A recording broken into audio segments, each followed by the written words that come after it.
बिस्मिल्लाहिर्रहमानिर्रहीम। अस्सलाम वालेकुम नाज़रीन, आप देख रहे हैं यूट्यूब चैनल, मैं हूं फ़हद मुग़ल।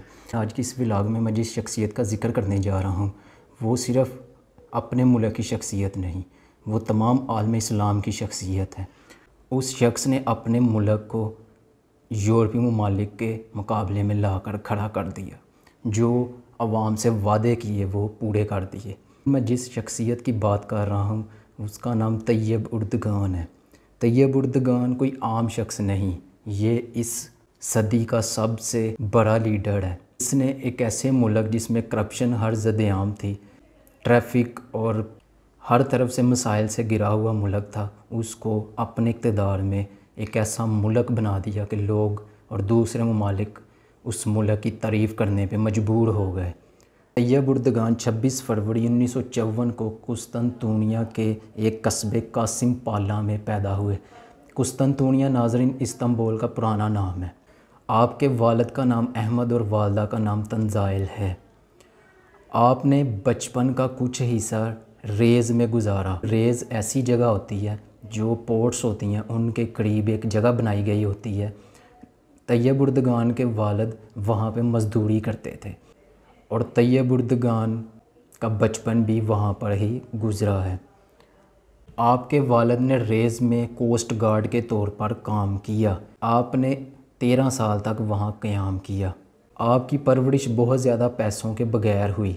आपके वालिद आपको 2.5 लीरा देते थे। लीरा तुर्की की करेंसी है, तो उस वक़्त उनके वालिद उनको 2.5 लीरा देते थे, जिससे वो सड़कों पर लीमू पानी भी बेचा करते थे अपने गुज़र बसर करने के लिए।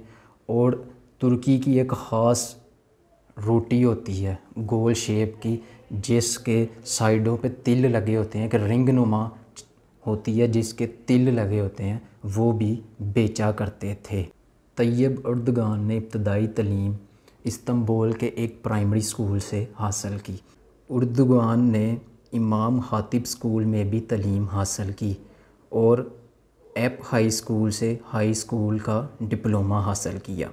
आपने इक्सारे school of economics and commercial science, जिसका पहला नाम मारमरा यूनिवर्सिटी है, से बिज़नेस एडमिनिस्ट्रेशन की डिग्री हासिल की 1981 में। तैयब उर्दगान फ़ुटबॉल का एक बहुत बड़ा खिलाड़ी था और उसने कई क्लबों से फ़ुटबॉल खेला है। बाद में जिस स्टेडियम में वो खेला करते थे, उस स्टेडियम का नाम तैयब उर्दगान के नाम से रख दिया गया है। अब आते हैं तैयब उर्दगान के सियासी सफ़र की तरफ। नेशनल साल्वेशन पार्टी के रहनुमा निकमेटन उर्बकान की तालीमात से मुतासर होकर उर्दगान 1976 में पार्टी की बेगलो यूथ ब्रांच और इस्तांबुल यूथ ब्रांच के सरबराह मुंतखब हुए। 1980 की फ़ौजी बगावत के नतीजे में पार्टी तहलील हो गई और उर्दगान ने ग्रेजुएट डिग्री हासिल की। मारमरा यूनिवर्सिटी की faculty of economics and administrative sciences 1981 में उन्होंने बतौर अकाउंटेंट और निजी शोबे में मैनेजर की हैसियत से काम भी किया। उर्दगान 1983 में वेलफेयर पार्टी की तश्कील के साथ सियासत में वापस आए। 1984 में बियोगल डिस्ट्रिक्ट हेड बन गए।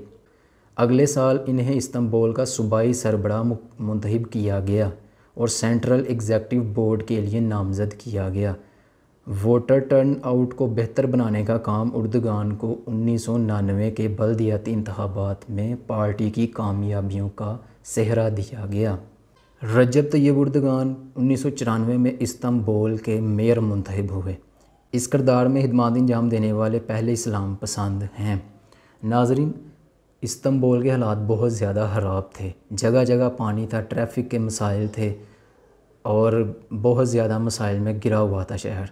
जब तैयब उर्दगान 1994 में मेयर मुंतखब हुए तो सिर्फ़ 4 सालों में इन्होंने इस्तांबुल शहर का नक्शा बदल के रख दिया, यूरोप से भी ज़्यादा प्यारा शहर बना दिया।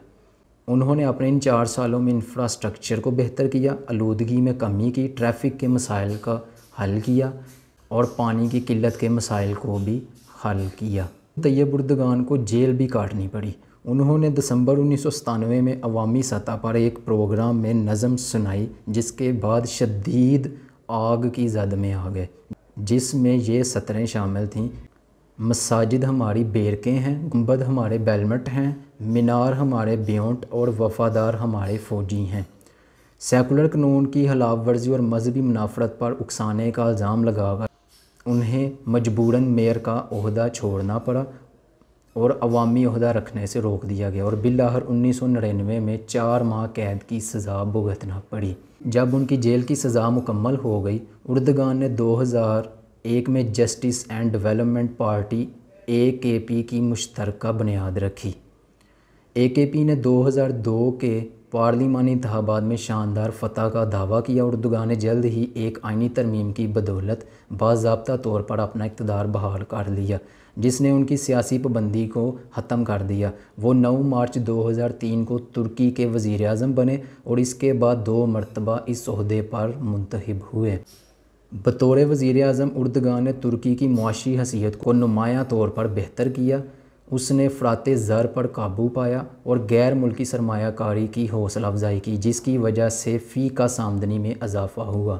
مضبوط کریڈٹ ریٹنگ اور مغربی اتحادیوں کے ساتھ قریبی تعلقات قائم کیے، تاہم اردگان اپنی طاقت کی وسعت کو بڑھانے کے لیے تیزی سے ایک عام ضالع لیڈر کے طور پر بھی جانے جاتے ہیں۔ 2013 میں انہوں نے AKP کا تختہ الٹنے کی سازش کرنے پر کئی سینئر فوجی عہدیداروں کو عمر قید کی سزا سنائی اور فوج کو استنبول کے پرامن مظاہروں کو کچلنے کا بھی حکم دیا۔ اگلے سال سوشل میڈیا کے استعمال کی مذمت کرنے کے بعد انہوں نے ٹویٹر اور YouTube تک ترکی کی رسائی کو مختصر طور پر روک دیا۔ اردوان نے وزارت تعلیم کا بجٹ 2002 میں 7.5 بلین لیرہ سے بڑھا کر 2011 میں 34 بلین لیرہ کر دیا۔ ان کی حکومت نے گرین کارڈ پروگرام متعارف کرا کر صحت کی دیکھ بھال میں اضافہ کیا۔ رجب طیب اردگان 52.59% ووٹ لے کر 24 جون 2018 کو ہونے والے صدارتی انتخابات میں دوبارہ صدر منتخب ہوئے۔ مسٹر اردوان نے 9 جولائی 2018 کو صدارتی نظام حکومت کے پہلے صدر کی حیثیت سے حلف اٹھایا، جسے ترکی نے 16 اپریل 2017 کو ریفرنڈم میں منظور کی گئی آئینی ترمیم کے بعد تبدیل کیا۔ طیب اردگان ایک عالمی لیڈر ہے، کے بارے میں ایک جامع ویڈیو بنائی جا سکتی ہے۔ آج کی ویڈیو کے لیے بس اتنا ہی۔ آپ سے ملاقات ہوگی اگلی ویڈیو میں۔ اللہ حافظ۔